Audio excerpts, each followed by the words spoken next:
Good morning once again, and a shout out to our online community. So glad you're here with us today. We are in week 4 of our series, Foundations of Unity. And so far, we have explored affirmative prayer, the use of affirmations and denials, the abundance of the universe, and our connection to health and healing. Each one of these foundational ideas are rooted in the power of thought. Unity principle number 3. What we think about, we bring about. And so this week we continue this series and we focus on what it takes to get ourselves out of a rut. Have you ever been in a rut? Oh, yes. Spoiler alert. It may have something to do with your thinking. But you haven't heard it from me, so let's just move on. Let's clarify. You like my slide of God and the devil? Arm wrestling. Because many of us were not raised in a New Thought philosophy, and the United States as a country overwhelmingly claims for itself to be a Christian nation, specifically the traditional literalist interpretation of the Bible, Christian nation. Let's all take a deep cleansing breath with that. Yeah, right. Because New Thought folks are surrounded by this level of consciousness and energy and thought in the ethers, we too may have a little itty-bitty thread of that running through our life and our consciousness. Yeah. It's called race consciousness when it's an idea of the collective, and it's called embedded theology when that idea is so rooted into who we are as a people and possibly who we are as an individual, depending upon our upbringing, the religion of our family and our faith traditions from which we come. So even though each of us in this very room say we are absolutely New Thought and unity in our thinking, and we probably agree with at least 90% of what our founders have taught and exposed us to in our New Thought and Unity philosophy, we may think that we don't believe in an entity called the devil. Have you ever been called the devil? I'm sure your mother has called you the devil. But did the devil ever show up in your life experience? Now you're thinking. Did you ever say, "Oh, the devil made me do it"? So what on earth is the devil and evil thinking, metaphysically? From The Revealing Word by co-founder Charles Fillmore, he says, "The devil is the mass of thoughts that have been built up in race consciousness through many generations of earthly experiences and crystallized into what may be termed, wait for it, human personality or carnal mind, which opposes and rejects God." Oh, there's more. To clarify, Unity minister and former Bible instructor at Unity Village, Ed Rabel says that the devil is a personified symbol of a human tendency. It is the tendency toward negativity. There seems to be a trace of this tendency in everybody. It is more strongly active in some than in others, but it is a collective phenomenon. And he goes on to say it is strictly a human consciousness phenomenon, which has no existence in the pure spiritual principle. Now, here's Charles Fillmore, co-founder of Unity. You missed that one. His recommendation for overcoming the devil. He says, this is Charles talking, mind you. The devil is overcome by denying his existence or power and by affirming universal Christ love for God and all mankind. The devils that we encounter are fear, anger, jealousy, and other similar negative traits. They are in ourselves. Luckily, Christ in us gives us the power to cast out these devils, thereby cleansing our consciousness. Good stuff, Charles. That caused me to go look up evil. His metaphysical interpretation of evil is that which is not of God. It is unreality or error thought, a product of the fallen human consciousness of negation. In divine mind, there is no recognition of evil conditions, and such conditions have no basis in reality, small r reality. They are conjurations of a false consciousness. Apparent evil is the result of ignorance, and when truth is presented, the error disappears. Thank you, Charles. Food for thought. Our negativity, our tendency toward negativity in human consciousness is what our Christian cousins call the devil. Don't you just love it? So, my question for you, and you know I always have a question for you. In this moment right now, do you believe that the devil and evil is just error thinking? Or do you believe there is really two powers? That there's a God energy, positive light and love, unity principle number 1, rather, a devil, an evil, Satan-like. Let's go back to the hymn. You get to decide for yourself, and I'm not going to give you anything more than right now to decide. Ready? Done. You got your answer? Okay, we're moving on. I don't need to know, but I will know. So if you agree in unity principle number 1 that there is only one power and one presence, God the good, omnipotent, then your answer should have been very easy.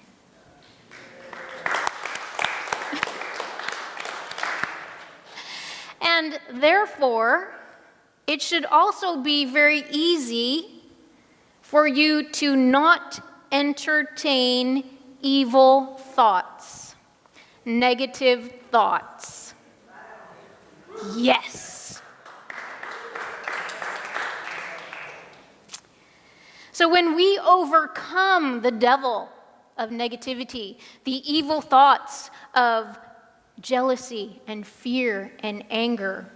We are overcoming the tendency as human beings to fall into negative thinking, to fall into the no is more powerful than yes. No may be one of the first words we learn as a toddler, but it is not the most powerful word. So we must dig deep within ourselves to lift ourselves out of the rut of the negative thinking in race consciousness so that we can live in alignment with principles. It is this digging out of race consciousness that awakens the knowing that we know we are one with the divine. I could have squeezed another no into there, but I thought it would get confusing. So does that sound easy? Simple? Let's do it. All right. So in Ephesians chapter 5, verse 17, it says, "So do not be foolish, but understand what the will of the Lord is." Lord meaning law. And in the Message version of the Bible that you know I like so much, says, "Don't live carelessly, unthinkingly. Make sure you understand what the Master wants." Master being God mind, the universal life source, the substance of all that is, the energy. Be in alignment with that. And when you understand something, you know what you are standing on. You know what your foundational principles are for a human being. You know what you value. You know what your core beliefs are. You stand firm in them regardless of the storm on the outside. You know what you know, and you hold to the truth that you know.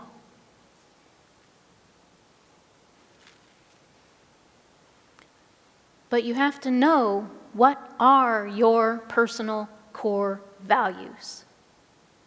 No one can know them for you. Only you can know them for you.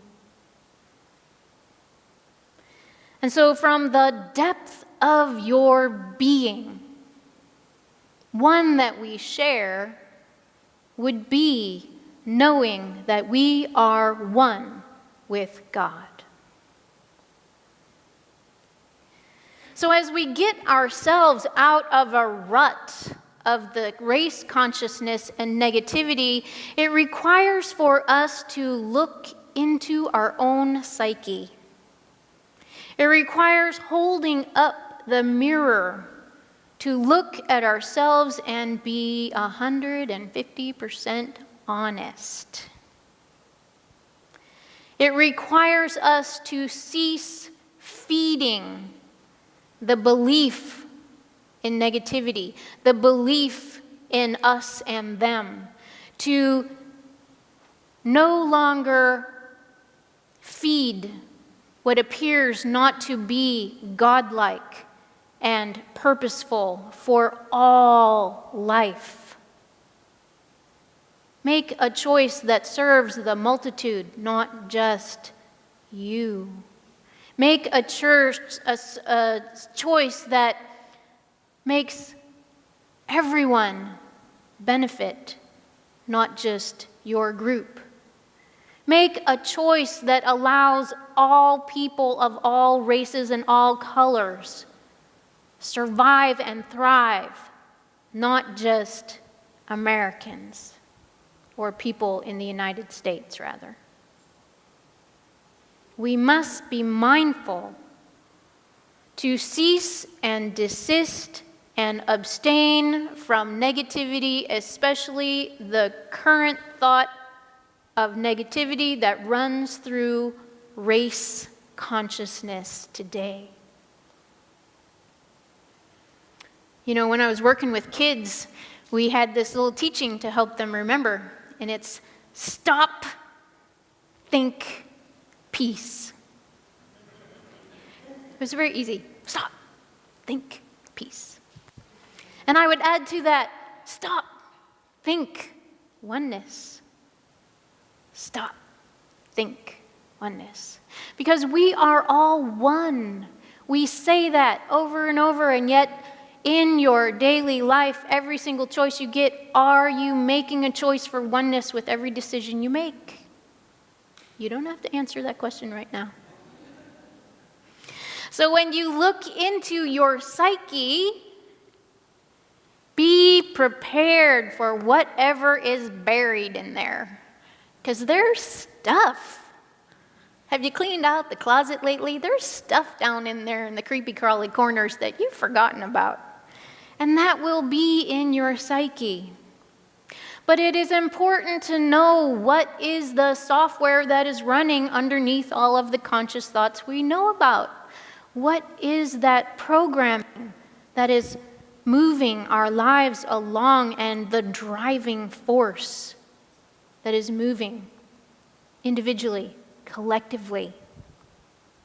What inadvertently got mixed into the foundation of which you are currently standing that has been lost over time? Whatever's in there, it's Pandora's box. But whatever's in there, you are not alone. We each have our own box to open to discover the good, the bad, the ugly, and the oh my gods. We each individually must wake up to manage our thoughts. We each individually must grow up into a level of spiritual maturity to take responsibility for what our thoughts are adding to race consciousness and what they manifest into tangible reality. And we each must be responsible to clean up what we call our stinking thinking. We all have it. And we each must be responsible enough to show up to be a part of the greater good. Not just what's good for me and what's good for you and what's good for this community and what's good for Florida and what's good for, the United States. We are one earth. In the media, there is a saying, people would rather be entertained than informed. Pop quiz, do you think that's true? Be very careful with your answer. People would rather be entertained than informed. So I encourage you to be entertained with the evolution of your life and your thinking and your spiritual growth. Be entertained with how the universe and God are unfolding in your life. And continue to find ways to wake up and grow up and clean up and show up in a greater way for the highest and best of everybody on the planet and those yet to come. Lama Zopa Rinpoche said, "The greatest problems of humanity are psychological, not material. From birth to death, people are continually under the control of their mental sufferings." Myrtle Fillmore, co-founder of Unity, said, "You do not have a problem except the one that is in your own mind, and you put it there." Now, you must know, Myrtle was the mother of 3 boys, and she can wallop out a zinger once in a while, and this is one of them. When she zaps you with the truth, it's a doozy. And so you do not have a problem except the one that is in your own mind, and you put it there. Oh man, I hate when she's right. Whenever we change a behavior pattern, so I'll take a deep breath. You can count on that behavior, that pattern showing up one more time. You can count on it. Have you not found that to be true? Oh yes, I thought I was done with that, but oh no, here it is again. Don't you just love it? And so when we believe we are done with that lesson and it shows up in our life one more time, that reappearance means that you have gone full cycle. And if you can resolve it now, you have grown to a level of mastery. Mastery. And that is what we are shooting for. We are going for a level of spiritual mastery that you have never experienced before in this lifetime. That we, as a human people, have never experienced before in this lifetime. So when we pray, when we live, when we think, when we speak, when we act, it must be from the part of us that knows you are one with the divine. Coming from any other place will not get us where we say we want to go. We must act from our oneness. We must live and express from our oneness. And I will close with these words from author Marianne Williamson. You all know this. Our deepest fear is not that we are inadequate. Our deepest fear is that we are powerful beyond measure. It is our light, not our darkness, that frightens us most. We ask ourselves, who am I to be brilliant, gorgeous, talented, and fabulous? Who are you not to be? You are a child of God. Your playing small does not serve the world. There is nothing enlightened about shrinking so that other people don't feel insecure around you. We are all meant to shine, as all children do. We were born to make manifest the glory of God that is within us. Not just in some of us, but in everyone. And as we let our own light shine, we unconsciously give permission for other people to let their light shine as well. As we are liberated from our own fear, our presence automatically liberates others. We know these words from Marianne Williamson, and we have heard them countless times before. We must live the power of these words. And as we close, affirm with me, I am the light of the world. Does that sound vaguely familiar? Again, I am the light of the world. And my prayer for you is that you show up each and every day knowing this truth. Namaste.